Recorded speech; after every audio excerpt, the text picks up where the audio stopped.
match of the weeks after being away from the Premier League for a while. The first one that we're going to look at, obviously, was one of those in Arsenal versus Tottenham, the London derby.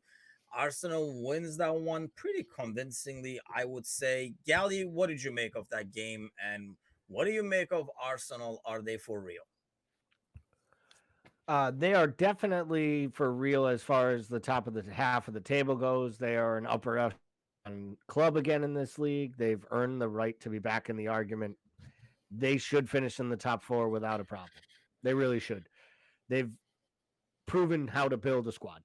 That said, I don't think it was as clear cut. I thought that at 1-1, it could have went either way. Arsenal had the way better of the play, no question. I'm going to stand by it. I think Martinelli absolutely defrauded the match officials by getting the red card on Emerson.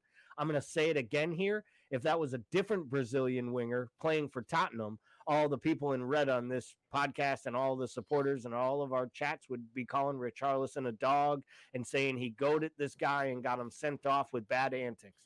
It wasn't a red card. It was a borderline yellow card. It was stupid. But there is absolutely no way that should be a red card. And Anthony Taylor did what Anthony Taylor always does. He made himself part of the story. And as the moment he did, the match went off the rails. They scored the third goal, and it's goodnight the lights.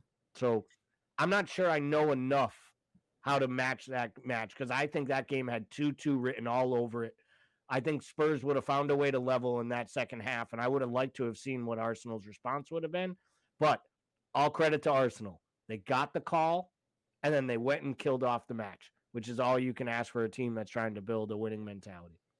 Yeah, because it was going to be interesting to see how Spurs react to that. Because you figure, once like the 60th minute or so hits, they were going to try to attack. And I was kind of almost like looking forward to seeing how Arsenal copes with that, how Spurs go about it, and enter Anthony Taylor. And the thing to me, Bickler, I totally agree with Gally in terms of the player involved makes a huge difference there. You kind of like feed off of your reputation, and he didn't have a history. I feel like now he will, but he didn't have a history. What got to me the most and made me more pissed about the call was he did not just see the tackle and run over there with a red saying we were talking earlier when I was made Chalaba like the dud of the week. I mean, you saw the ref basically running there to show the red because it was a red from a mile away. This was more a red purely based on the reaction of the player, which is the part that got to me the most. And I think Gally is right, where if that reaction is coming from somebody with no reputation, there's no way that's a red. And it was just like, guys, that's Richarlison being Richarlison or something like that. What do you make of that? I mean, I can't disagree with any of it. I just think it's ridiculous that we have all this technology and we're still getting things wrong like this. Yep. Like you just can't police the police. Like you can't and I don't know.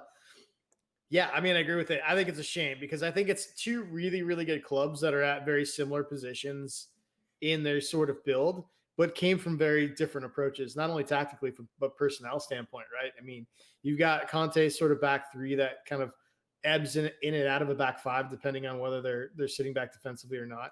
And you've got, Arsenal who's playing more of a traditional back four. You've got Tottenham who's got a collection of international superstars and veterans. You've got Arsenal who's got a little bit of that, but has really relied on a core group of young players that they've really fostered and brought up. So they're kind of at an intersection where I think they're at similar paths, but got there very different ways with very different identities. I think the thing that sticks out to me with Arsenal is when you think of great Arsenal teams, you think about like sort of the intricate passing of the Wenger years where they sort of like passed you to death and would sort of like dink it around. And like there was almost a joke that there was just, they had to touch it 40 times before they put it in the net. But I think the thing that I really enjoy watching this Arsenal team is that they've got some teeth. And I don't remember saying that about an Arsenal team in a long time. Like they can really physically dog you in a way that I haven't seen an Arsenal team do in a long time. And so, yeah, it was a great match.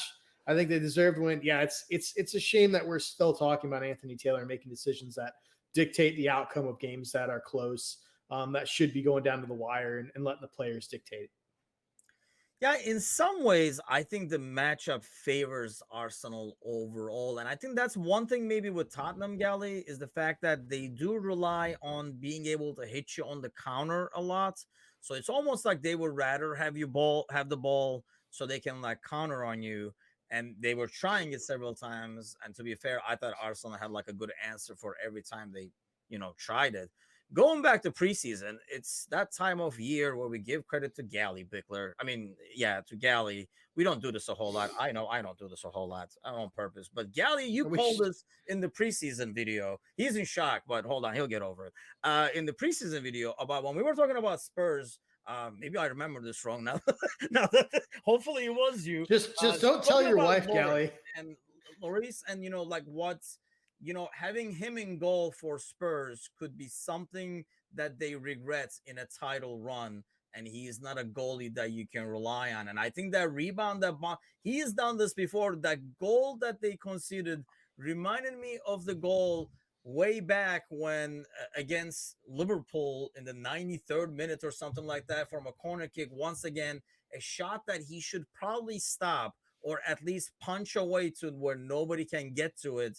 He kind of like punches it away towards this player. It just reminded me exact goal. Do you think that's something that's going to keep hurting the Spurs?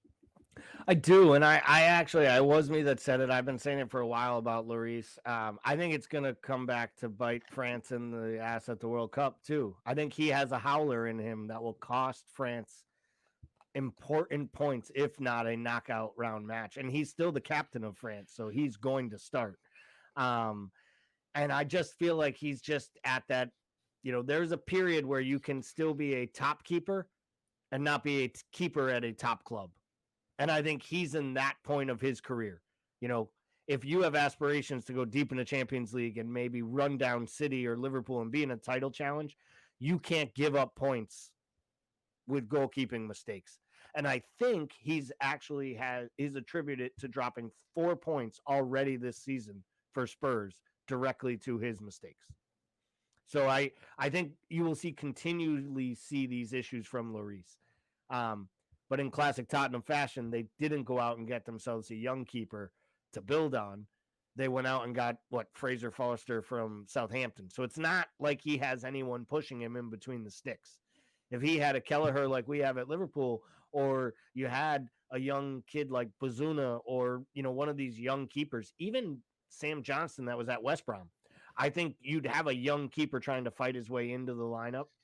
I don't think Kante's going to do that anyways. Kante likes, old men who are literally as old as the wine he drinks.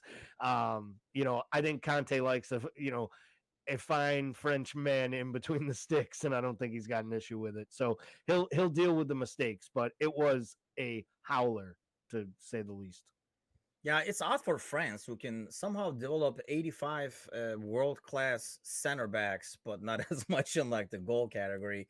Bickler, before we move on to the other games, having seen Arsenal so far, and obviously with our boys taking them on next week and it being the match of the week, what is the secrets or what is the best way to approach an Arsenal game and beat Arsenal, you think?